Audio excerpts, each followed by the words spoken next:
Iri Nini Enchen, I make a welcome for you. Welcome back to the History of Egypt podcast, episode 189, For the Ancestors. This is the fourth and final part in our tour of the great temple of Sety I at Abydos. We have already visited the temple's main sanctuary, including its chapels and its complex for the god Osiris. We have also viewed the king list, an interesting record that seems to present the legitimate ancestors of Sety I going all the way back to the start of Egypt's kingdom. Then we have explored the Osirion, the symbolic tomb or cenotaph possibly dedicated to Sety himself or to the god Osiris as the king of the underworld. Now we bring all of this together. We explore a few more sections of the temple that I had not discussed previously, and we consider the monument overall. What was Sety trying to achieve? Let's explore.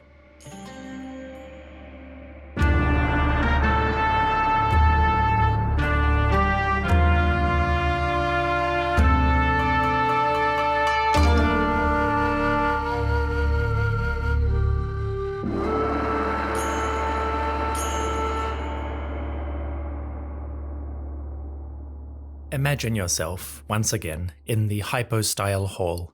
You are facing south or upriver. On your right, the doors of the 7 chapels are arrayed in a line. And as you walk along the hall, passing these doors, you will eventually reach another portal. This one is in the south wall of the sanctuary. It is not the corridor of lists that we have already visited. Instead, this one is on the right. It leads to a small, discrete section of the temple, with a couple of additional rooms for important deities. This section is the Nefertem Sokar complex, and it is one of my favorite parts of the temple. Very briefly, I'd like to take you inside. Taking this door, you enter another hall. This hall is much smaller than the hypostyle that you just left, and it only has 3 columns. The hall, like the temple, is oriented northeast to southwest, so kind of sunrise to sunset. And at the western end of this hall, there are 2 rooms, 2 chapels devoted to special gods. These are the shrines of Ptah Sokar and Nefertem. We'll meet them quickly. Nefertem is another deity associated with creation. His symbol is the lotus flower, which emerged from the infinite waters at the beginning of the universe. His name means something like totally beautiful, totally youthful, or totally perfect, depending how you translate Nefer. Maybe it's all 3. Nefertem is an interesting deity associated with kingship and the powers of the pharaoh. He was also responsible for perfumes. Thanks to his symbol, the lotus, Nefertem was connected with sweet-smelling things, and you can imagine him as one of those deities who leaves a pleasant scent anywhere they go. Today, Nefertem would be the patron deity of the great perfume houses, and if his name also means totally beautiful, then he would probably be the poster child for many cosmetic companies or fashion houses. It's easy to imagine Nefertem as a model, doing his little turn on the catwalk. He struts down the runway, leaving a pleasant scent as he goes. Just a 10 out of 10 babe. Nefertem might be too sexy for this podcast, so let's move to his neighbor, Ptah Sokar. Ptah Sokar is a hybrid deity, a combination of 2 figures, Ptah and Sokar. Both of these gods were associated with artisans, with craftsmanship during the early periods, and by the New Kingdom, they had become combined into a kind of underworld or necropolis deity.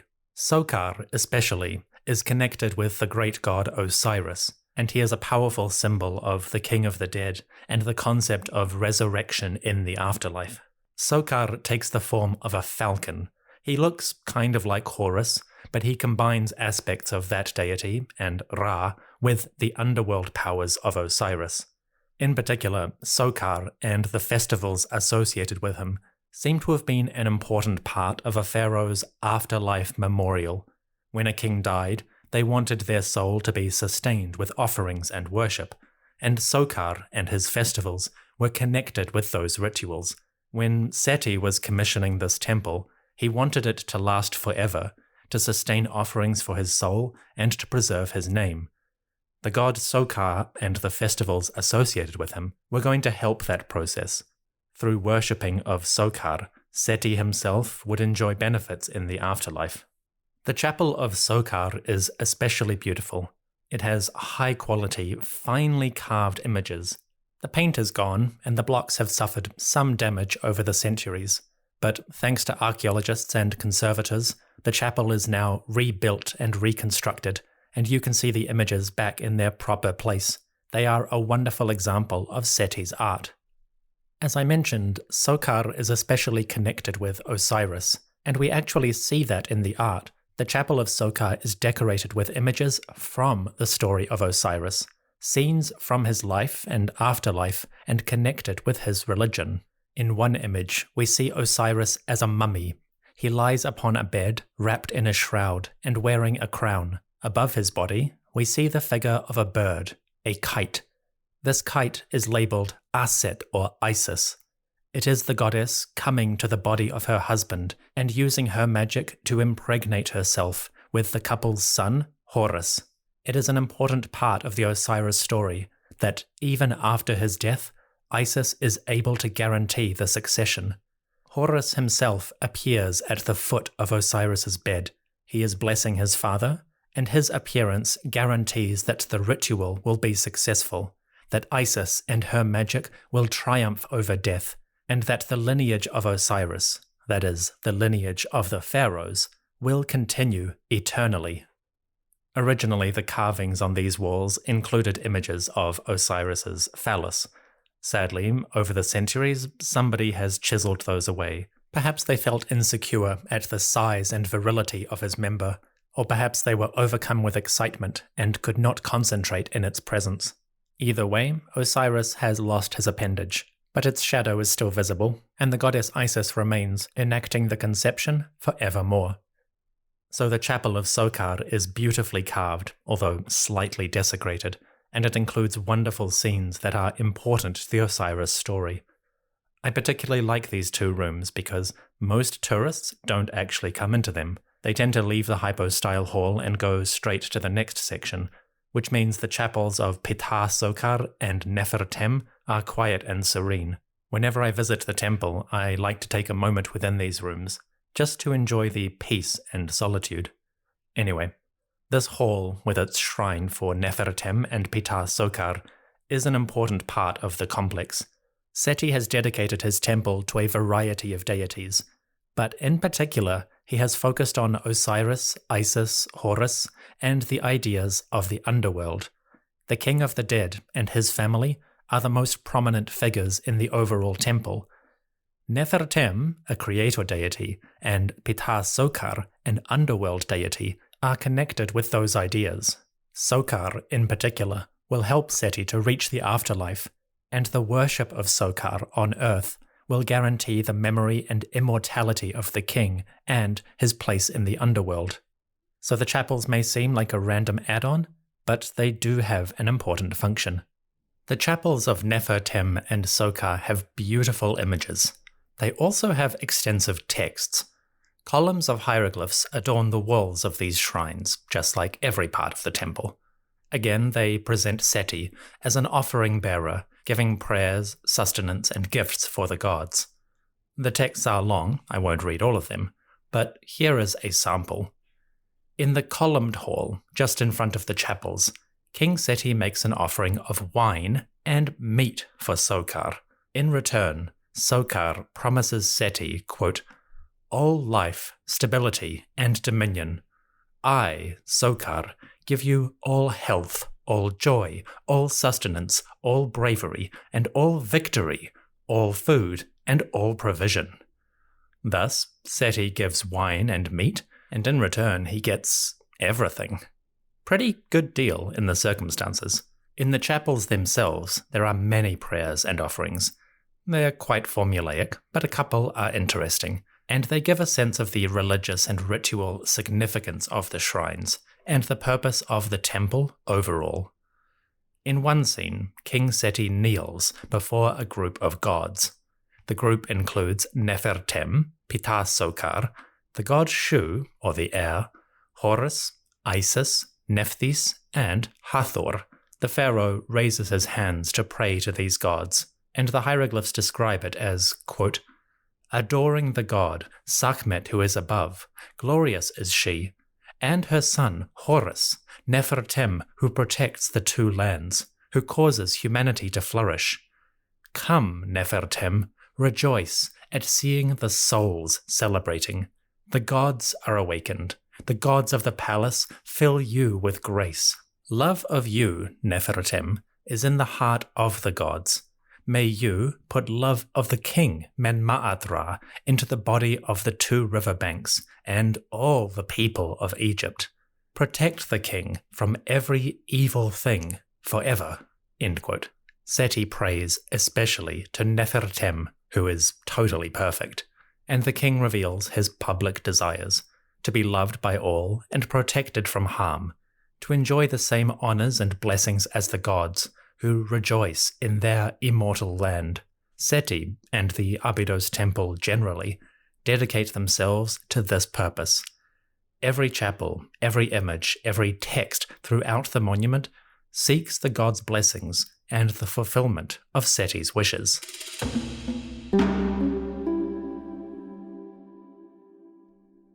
Once you leave the Nefertem and Sokar chapels, you visit the Corridor of Lists.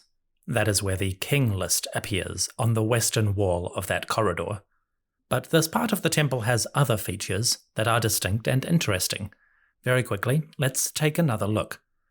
The King List appears on the western wall of the corridor, on your right as you enter.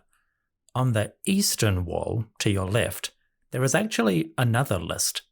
This one is far less famous, far less discussed, and far less understood in a historical sense.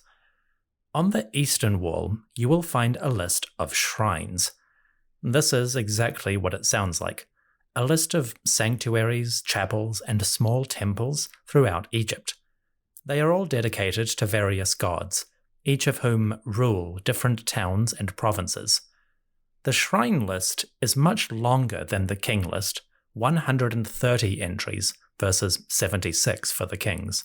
That makes sense. Rulers often commissioned multiple chapels or shrines in their reigns, so the number would naturally proliferate over time. And with so many villages and towns throughout the Nile Valley, each of which required its own places of worship, well, we could easily imagine that these 130 names are just the tip of the obelisk.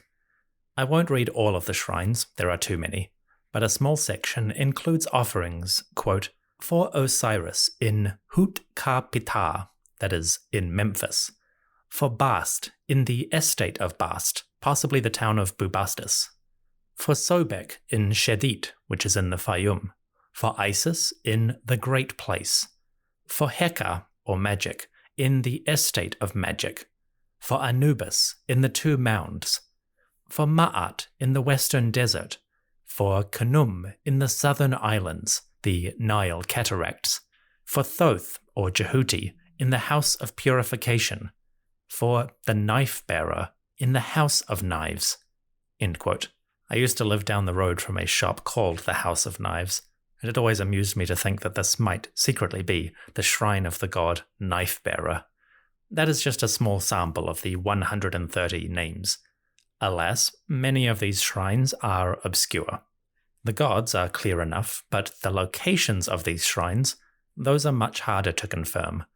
Some locations are recognizable, like Memphis, the Fayum, or the Nile Cataracts. Others are more vague, like the House of Purification or the Estate of Magic. Physically, most of these shrines have not been located by archaeologists.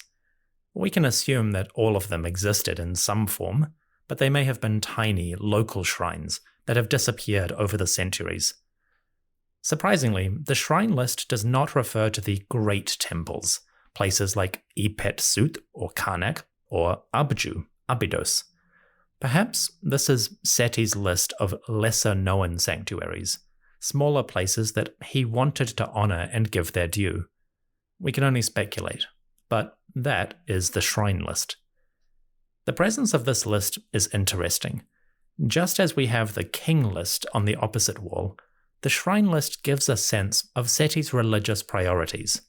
The Pharaoh's temple at Abydos seems to concentrate a whole bunch of religious and ceremonial ideas in one monument. We have seen this repeatedly so far: the 7 shrines for multiple gods, separate rooms and complexes for Osiris, a whole list dedicated to the ancient kings, and now a list of shrines throughout the country. It almost reads as if Sety was trying to create a new centralized temple, a kind of pantheon for all the gods of Egypt. Hypothetically, through the images, texts, and offerings taking place within this temple, every deity and every royal ancestor could enjoy worship and praise within a single complex. I'll come back to that idea at the end of the episode when we do the roundup, but you see the point. The shrine list, although often overlooked, may help us to better understand the temple as a whole. By this point in our tour, we have officially left the main sanctuary, and we've moved into the southern part of the monument. Sety's temple has a slightly unusual layout. Instead of the normal straight rectangle of many temples, the Sety monument is more like a giant L. The temple has a suite of rooms, including the Corridor of Lists and the Nefertem-Sokar shrines, in a sort of southern extension. This L shape has long been a matter of discussion, especially because the Osirion is right behind the Sety temple. For those who believe the Osirion is Old Kingdom, predating the 19th dynasty, the Sety temple's L shape may reflect the discovery of that monument. The idea goes that Sety's architects started building their temple on one plan, then discovered the Osirion, and then they hurriedly changed their architectural layout to accommodate the older monument. That idea originally came from Flinders Petrie. In 1902, Petrie had been part of the excavation that first located the Osirion, and in a book published in 1903, Petrie suggested that originally the Corridor of Lists, the Nefertem-Sokar shrines, and all the other southern rooms had been in the western part of the temple. He drew a little schematic and everything, showing the proposed arrangement. For some observers, this seems like a likely explanation for the temple's L shape. However, in the 100+ years since Petrie made that observation, the Egyptological understanding of ancient temples has advanced considerably. We have a much better idea of the various components that were included in New Kingdom sanctuaries, what rooms tended to go where, what sections were arranged in what order. And thanks to this much more developed understanding, we actually have a better idea of why Sety's temple has this unusual shape. The southern extension, including the Nefertem-Sokar shrines, the Corridor of Lists, and the various bark shrines and storerooms, all of these are secondary complexes. What I mean is, none of these are dedicated to the primary god of the temple. Officially, the household god of this sanctuary is Osiris. It is Osiris and his family that get the elaborate Osiris complex at the very rear of the temple, and throughout the monument and Abydos generally, Osiris is the dominant figure of the region. Now, under normal circumstances, King Sety might have dedicated a temple solely to this god. If he had done that, we would expect the Sety temple to appear like a single rectangular structure. At the center and rear of that temple, you would find the shrine for Osiris, his personal chapel. Then, around that shrine, you would find the various bark halls, treasuries, and storage rooms for maintaining the temple's operations. This is the kind of layout you will see at Karnak, Edfu, Dendera, and all sorts of great temples throughout Egypt. But Sety's temple is different. Instead of one shrine for Osiris, located at the rear and center of the temple, instead we have 7 shrines. The 7 chapels for 7 different gods span the entire width of the rectangular sanctuary.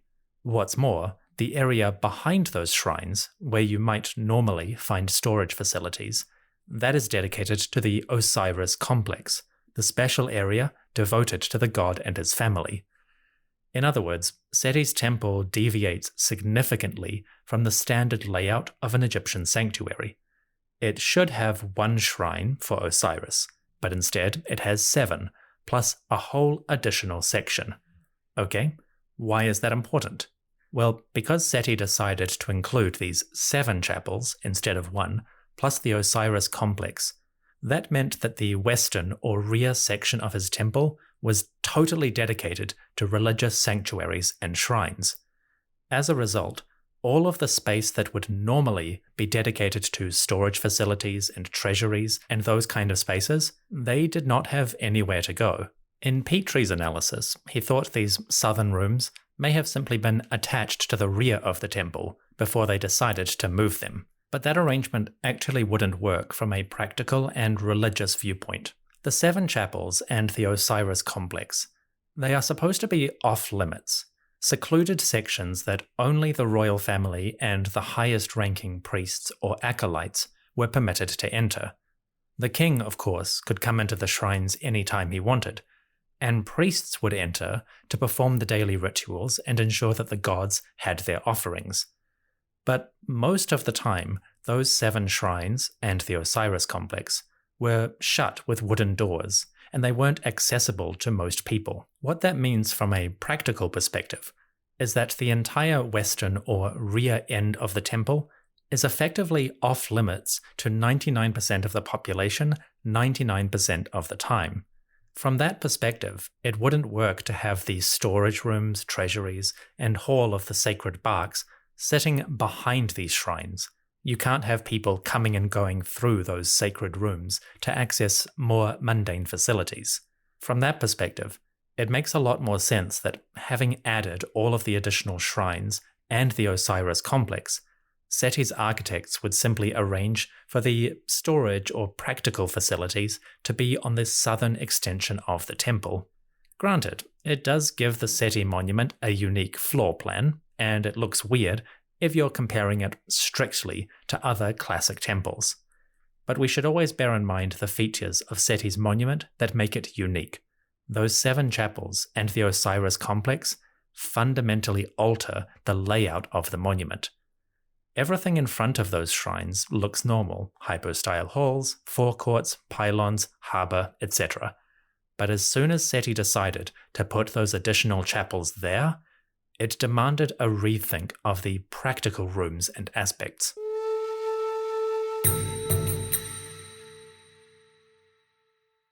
Leaving the corridor of lists with the records of kings and shrines, we head westward once again. We go up that corridor to the vast western courtyard which houses the Osirion. But now we walk past the Osirion, continuing to head west, until we reach the outer wall of the Sety temple. Here is something interesting. Another feature that is worth discussing is how the temple complex of Sety I connects to other areas of Abydos. At the western edge of the precinct, the Temenos wall, the mud brick enclosure, is broken at one point with a pylon. A great stone gateway stands at the western end of the temple domain. That seems a curious feature. Why would you have a pylon in the western area when most worshippers and priests are going to come from the east, from the River Nile and the temple harbour? Why put a doorway in the west and on such a monumental scale? The pylon gateway was uncovered during the Caulfield and Petrie excavations, which I referenced in the Osirion episode.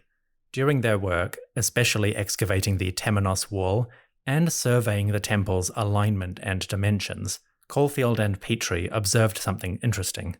First, that pylon gateway is aligned to the central axis of the temple. If you pass through the door in the middle of the wall, you will walk along the central line of the Great Sanctuary, and also the Osirion. So the pylon is not a later insertion added for convenience or randomly. It serves a purpose, one worthy of precise alignment. So, why is it here? The answer for that lies to the west. Caulfield and Petrie excavated around the pylon gateway, clearing it out and documenting what they found. In the process, they uncovered a road. A path leading west from the gateway extended out into the desert. The path seems to have been a sunken causeway, dug down into the bedrock and then lined with stone. Caulfield and Petrie followed this path out into the desert, and as they went, they continually measured the alignment, making sure that they were following the axis of the temple and the gate. Following that path, Petrie and Caulfield soon arrived at a location near to the el-Kab. The el-Kab is the great necropolis of the earliest rulers, the 1st and 2nd dynasty kings who built their tombs at Abydos. The el-Kab is slightly northwest of the Sety temple. It is not exactly aligned. But following that pylon gateway and the causeway, Petrie and Caulfield soon uncovered an offering site. The path leading from the Sety temple terminated in a great mound covered in shards of pottery. The shards come from broken dishes, jugs, and vases, and they seem to be the leftovers of ancient worship. When people brought offerings, bread, cakes, meat, vegetables, fruit, flowers, even oils and cosmetics, they would usually present them in a variety of pottery dishes or vases or jugs. These dishes have a variety of distinctive shapes, and excavators working in Egyptian temples will often uncover this pottery by the thousands. The pottery sherds are here because during the ancient rituals, the worshippers would present their gifts to the god or the spirits whom they were honoring. Following that offering, the celebrants would usually consume the items in a ritual feast. Then, they would hurl the pottery dishes to the ground, smashing them into bits. You will find similar customs among different cultures today, but this is not a modern interpretation. From the late 18th dynasty, we actually have tomb art that shows Egyptians conducting ceremonial rites, in this case a funeral, and then following that celebration, smashing jugs and dishes upon the ground. The exact significance of the practice is a little bit unclear.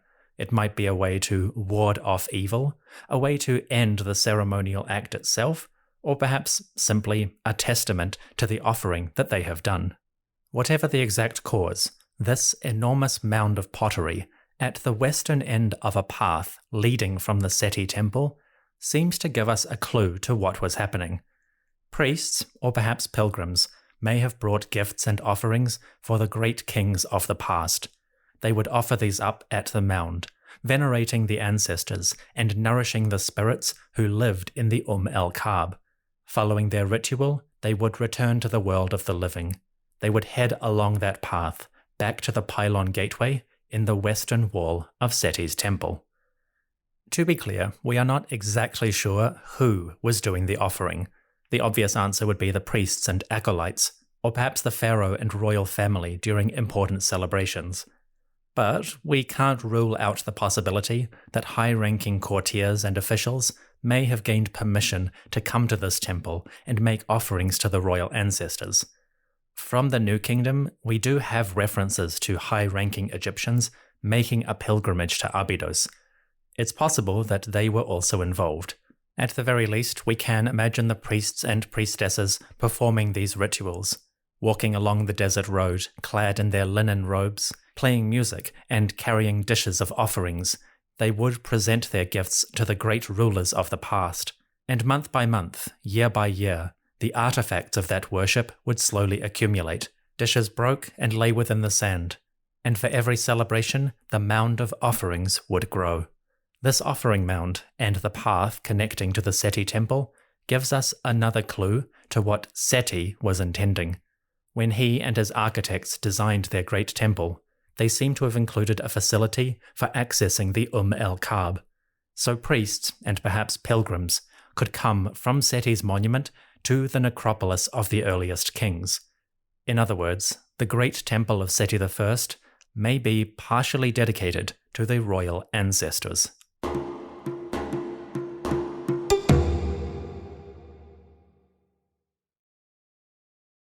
Leaving the western section, we return to the great Sety temple. Now, there is one last section of this building that I want to describe.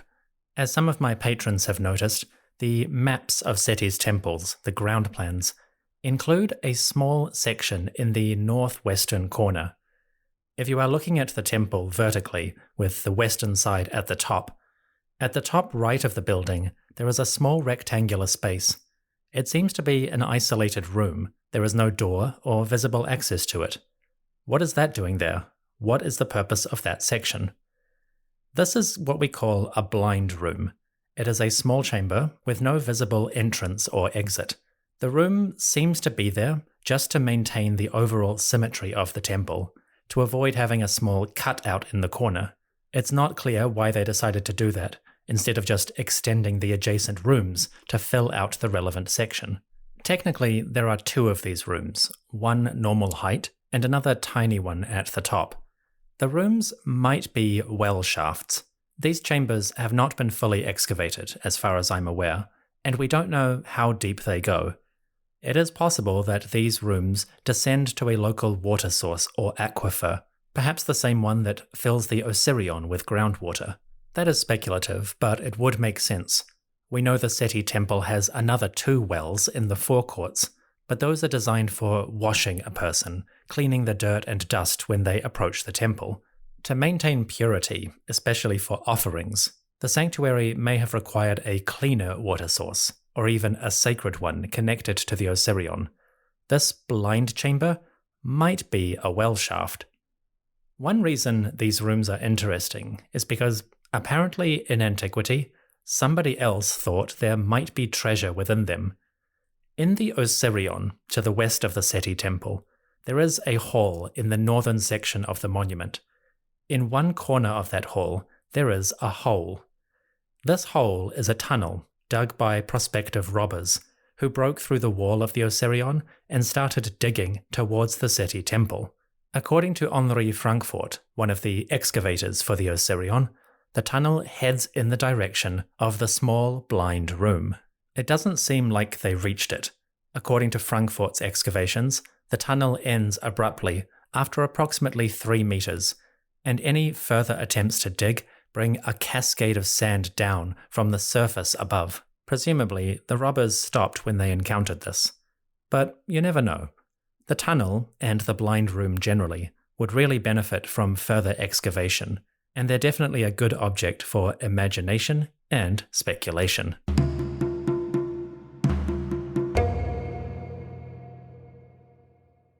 There is one more monument to discuss.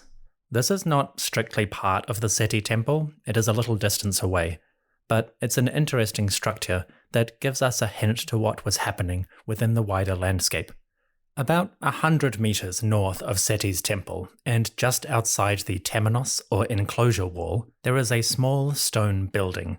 It is small, just a single room, but the structure is made of high-quality limestone and covered with finely carved images and texts. This is a chapel or shrine, but it's not dedicated to Sety. Instead, this small sanctuary is devoted to his father, King Ramesses I. Ramesses I only reigned for 18 months, maybe 2 years, so he did not have a long rule. As a result, very few monuments survive for that king. But at Abydos, we do have this small chapel dedicated to Ramesses' memory. The chapel itself is nothing spectacular, just a single room adorned with images of the king and the gods. It includes lists of offerings to be presented for the soul and nourishment of Ramesses. In effect, it's a tiny memorial chapel, just like Sety's larger memorial temple to the south. The chapel seems to be a work of Sety I, a monument to his father in honor of his memory. Within the chapel, we have scenes of both kings, Sety and Ramesses, making offerings to the gods, and in another, the figure of Ramesses sits enthroned before a long list of offerings, the gifts and sustenance that priests and people should bring for the memory of his immortal soul. The pictures are beautiful, but a little formulaic. If you would like to see them, you can find them online in the public domain. Link in the episode description. I mention this chapel for 2 reasons. First, it is an interesting example of Sety's piety towards his father, and another marker of his construction projects in Abydos. Secondly, the chapel also indicates Sety's larger reverence for the royal ancestors, both Ramesses I and all the kings that came before. We touched on this earlier with the king list of Abydos, and the path leading out to the el-Kab, the necropolis of the early dynasties. Now, the chapel of Ramesses I seems to add another component to that story. When Sety's builders and artists completed their work on the chapel, Sety erected a stela before it. This stela includes an extended dedication and a record of King Ramesses' time as the pharaoh. I have referenced this stela before. It was one of my primary sources for the reign of Ramesses I and the ascent of young Sety to the kingship.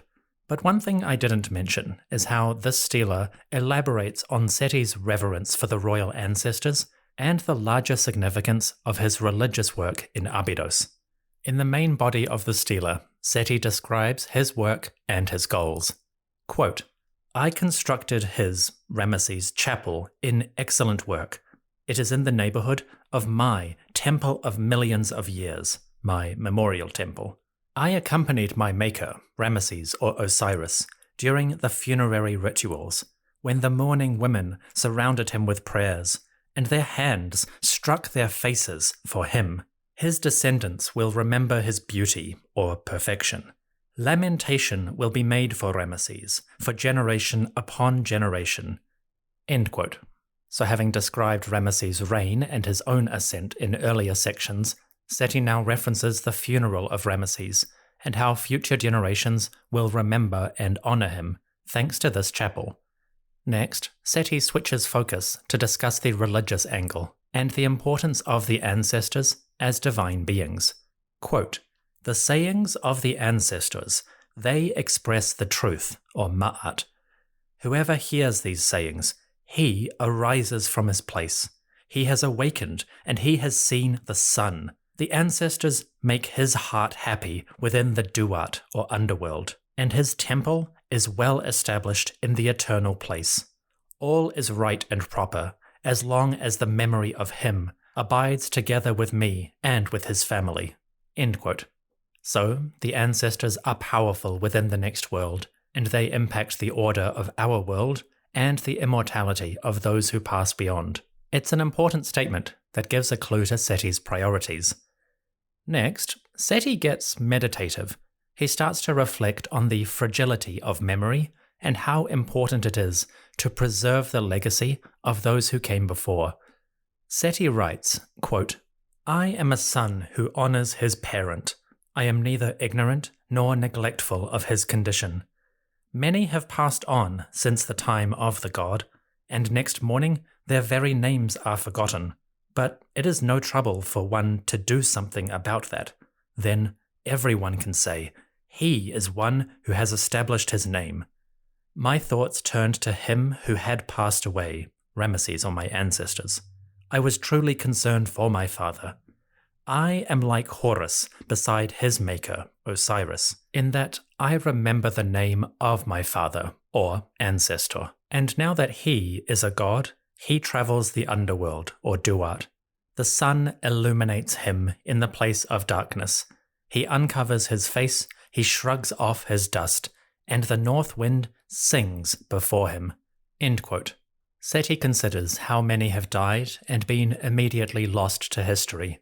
But of course, he, a pious son, does not allow that to happen, and he performs the simplest gestures, like building a chapel and an entire temple for the memory of his father and those who came before.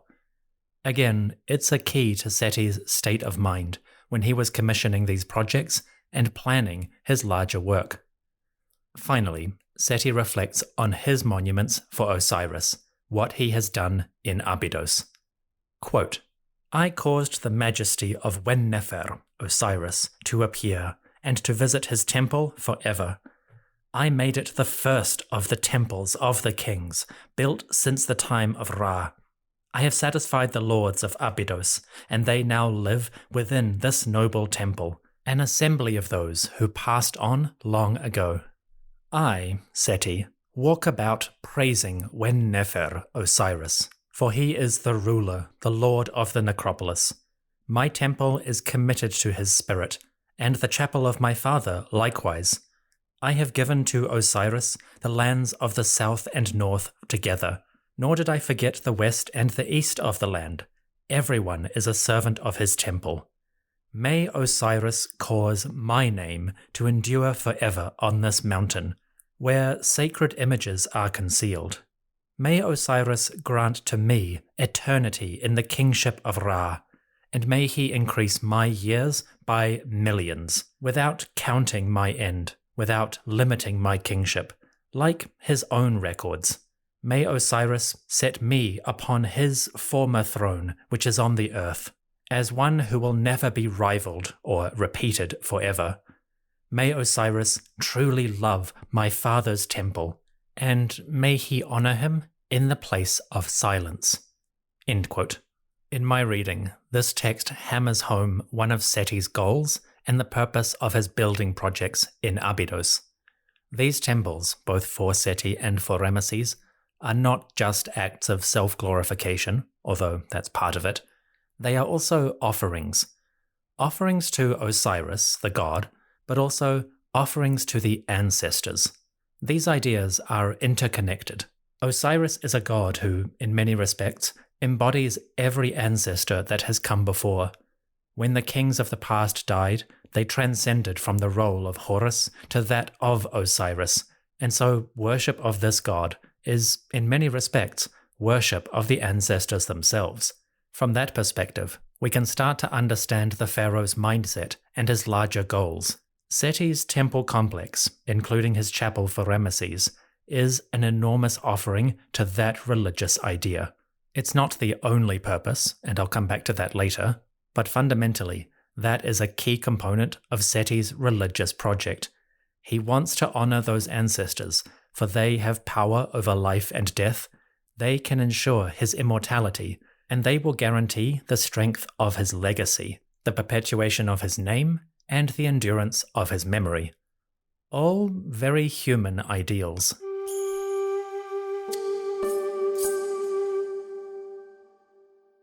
By now, we have taken a tour of the Sety temple complex.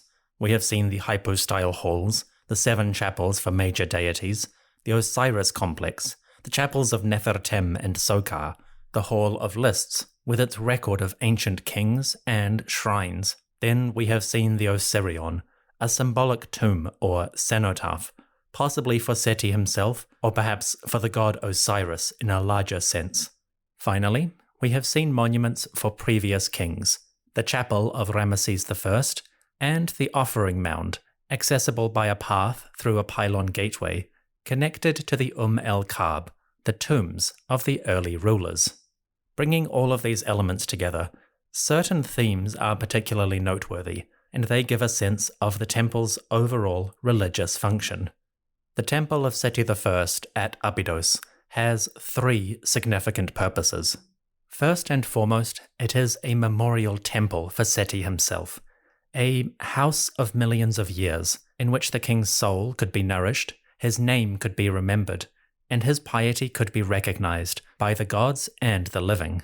Secondly, it is a temple for Osiris, a place for honoring this god, remembering his story, and conducting his rituals and annual celebrations. Adjacent to that, the temple's multiple shrines provide temporary homes for other deities who may wish to visit Osiris and to partake in his glorious cult. Finally, the Sety temple is dedicated to the royal ancestors, both as individuals and as a symbolic group. The inclusion of the king list and the path leading to the el-Kab both serve the kings who came before. These royal ancestors, each of whom had become Osiris in turn, were an important part of the religious landscape. They were the symbols of all that had come before, the eternal continuity of Egypt and its ruling house. Sety's temple and its facilities honor those rulers. Sety's temple is simultaneously a monument to himself, a hope for his immortality, an offering to the king of the dead, and a physical manifestation of Sety's piety and reverence for the long lineage of kings.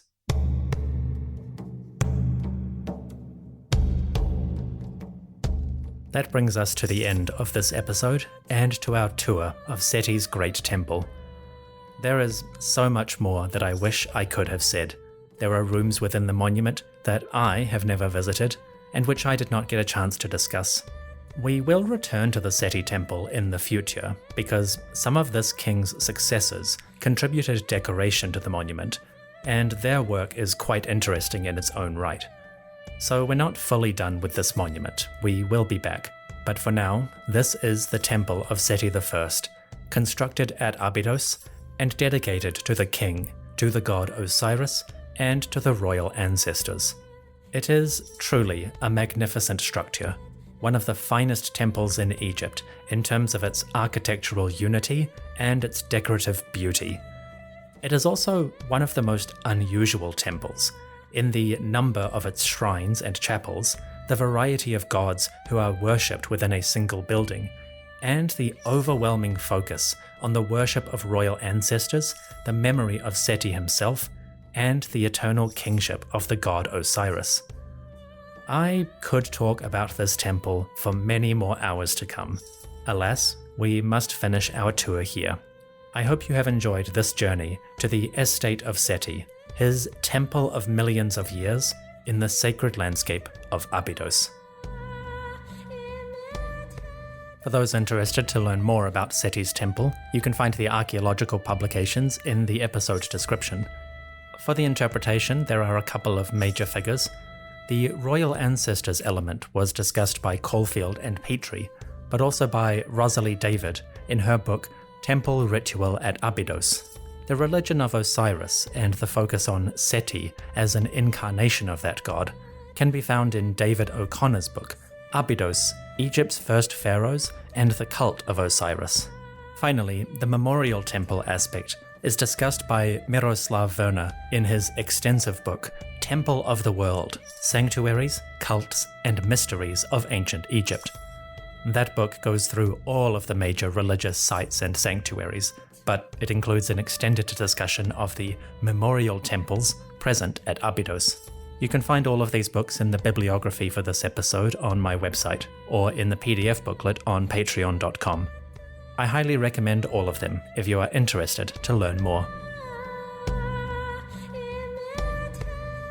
Next time, we have a brief interlude to explore the tale of a woman who spent many years at Abydos and was intimately connected with the temple of King Sety. In the next episode, we will discuss the life of Dorothy Eady, also known as Sety. See you soon.